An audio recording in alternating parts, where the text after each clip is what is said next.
তো এখন আমার মেকআপ হচ্ছে অ্যান্ড আজকেই শেষবারের মতন তুলি চরিত্রের জন্য রেডি হওয়া। তো প্রত্যেকটা প্রজেক্টেই মন খারাপ হয়। প্রথমে যখন প্রজেক্ট শুরু হয় তখন মনে হয় না যে শেষে গিয়ে মন খারাপ হবে, কিন্তু অদ্ভুতভাবে আমরা একটা ফ্যামিলি মতন হয়ে যাই, সবার সাথে একটা বন্ডিং তৈরি হয়। অ্যান্ড যখন একটা প্রজেক্ট শেষ হয় তখন অনেক মেমোরিজ জমা হয়।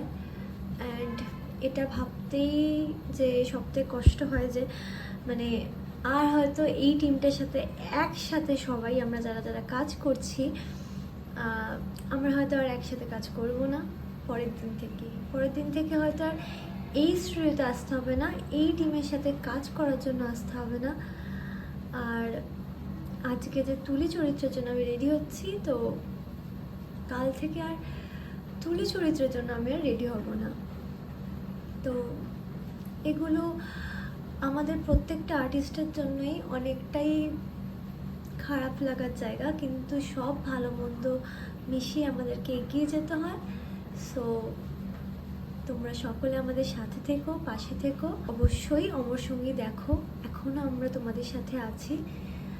অ্যান্ড আগামী দিনেও যাতে তোমাদের অনেক ভালো ভালো প্রজেক্ট উপহার দিতে পারি সেই আশীর্বাদ করো, আর অনেক অনেক ভালোবাসা দিও, অনেকটা সাপোর্ট করো। চলো, টাটা।